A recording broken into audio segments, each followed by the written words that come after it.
spindles and top board. Got 2 coats.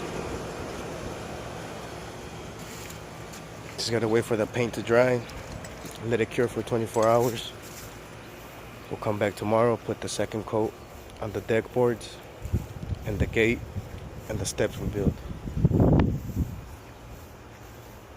Then we'll have mission accomplished.